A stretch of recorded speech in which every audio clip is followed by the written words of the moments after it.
Welcome to McKiLL TV, and today I wanted to look back at a brutal masterpiece and take a look back at 2005's The Punisher, developed by Volition and published by THQ.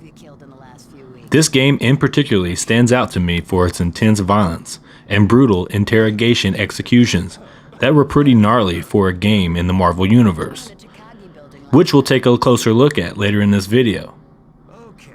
The Punisher is an action-adventure third-person shooter that released in 2005 for the PlayStation 2, Xbox, and PC. And the game stars Marvel Comics' The Punisher, also known as Frank Castle. After his family was murdered by the Mafia, Frank Castle devoted his life to the punishment of criminals of all kinds. So in other words, the player takes control of the ruthless vigilante to track down and kill criminals. This game's story is a loose mixture of many stories in the Punisher comics and movies of this time. The Punisher was voiced by Thomas Jane, who reprises his role as Frank Castle. And the game features many cameo appearances from many Marvel Universe characters, such as Iron Man, Nick Fury, Black Widow, Matt Murdock, Bushwhacker, Kingpin, and Bullseye. Gameplay here is action-packed, with a mixture of exploration and high-action combat. It's mainly your typical third-person shooter action, but the game features interrogation hotspots around the environment, where the player can interrogate enemies while torturing them to death for information. These specific interrogations are the main outliner for my interest in the game, because like I said earlier, these were pretty brutal for a game coming from the Marvel Universe. So much so that they remind me of a game like Manhunt 2's brutal executions.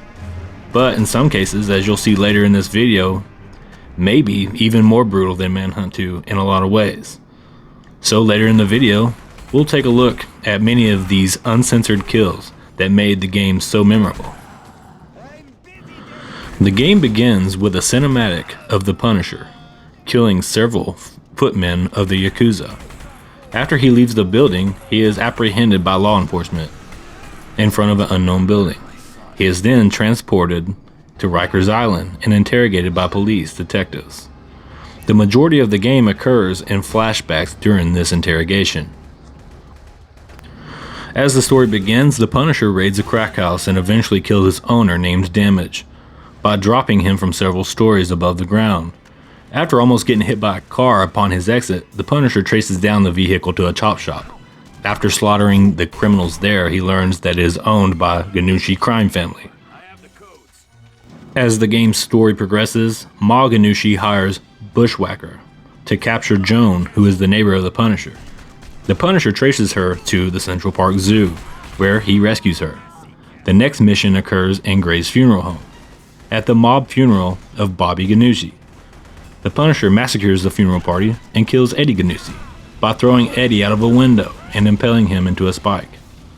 The Punisher then travels to Ganushi Estate to kill Bushwhacker and Ma Ganushi herself.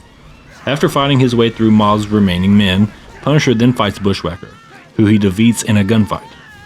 To finish off Bushwhacker, Punisher rips his weapon arm off and shoots him in the chest, following by the Punisher dropping Bushwhacker several stories above the ground. Castle hunts down Ma and kills her.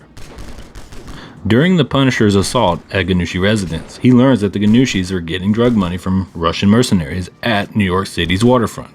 At the docks, he hears that the Russian general plans to smuggle nuclear weapons into New York City. He clears out the suspected cargo ship of white slavers but fails to find the device. After being assaulted in his apartment by a large man called the Punisher attacks Grand Nixon Island, the next lead on the weapon's location. On the island, the Punisher meets Nick Fury, who helps him defeat the Russian general and the Russian, as well as prevent the launch of nuclear device. Both escape. Later in the story, the Punisher then visits Stark Towers, the facility owned by Tony Stark, aka Iron Man. After learning that the Eternal Son have attempted to steal some high-tech weapons and armor, the Punisher decides to assault the tower, the home of the Eternal Son's leader, Takagi. He discovers that Jigsaw has infiltrated the gang and is gaining followers. While Jigsaw is being imprisoned in Rikers Island, the Eternal Son is already planning to bust him out. To this point, the game has been played in flashbacks, but finally the flashbacks catch up to the story, and the remainder of the game takes place in present day. During the Punisher's interrogation to this point, a riot finally breaks out in the prison, and the Punisher escapes from his cell and starts fighting his way through the remaining inmates and remaining Eternal Son members, and the Punisher makes it out alive. He finally reaches the rooftops where he's face to face with Jigsaw, and this is the last battle of the game. Jigsaw is wearing Iron Man's suit. This is the basic summary of the game's main story, which is best experienced during the actual playthrough of the game. My intentions here were to give a brief story summary, and not necessarily spoil the game by going too in depth. So if you want to get a better grip on this game's story, I recommend you go back and play it. Looking back, overall, The Punisher received mixed reviews by critics upon its release, with many criticizing the game's sound effects and linear, somewhat repetitive gameplay, but many praising the game's torture system, storyline, and just overall brutality from the game's protagonist. The Punisher features extremely gruesome scenes of torture and gore. The ESRB stated an initial cut of the game would meet its adults-only rating, which severely hampers commercial availability because neither Microsoft nor Sony allow adult-only titles on their system.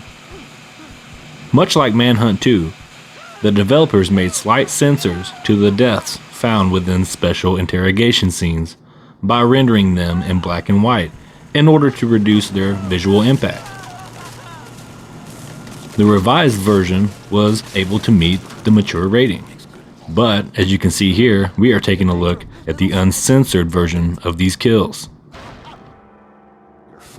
Ultimately, I remember this game being action-packed and full of brutal moments, such as the interrogations.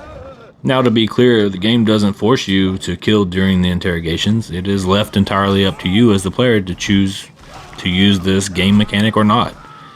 And if you're not really into brutal kills, you can just play the game clean and use the third-person shooter gameplay instead of using any of the environmental kills. In the end, 2005's The Punisher pushes the limits of video game violence to the brink. And if you know me, or this channel, we enjoy these fucked up games that feature brutal violence. I, for one, have never had an issue with violence such as this in video games. In fact, I prefer games like this, because at the end of the day, it's only a game. It's not real, and it's intended for mature audiences. Anyway, if you enjoyed looking back at this title from 2005, please hit that like button to help out my channel. And if you're interested in looking back on more games just like this, then consider subscribing as we cover more just like this. But until next time, this has been McKiLL TV, and I'll catch you in a future video.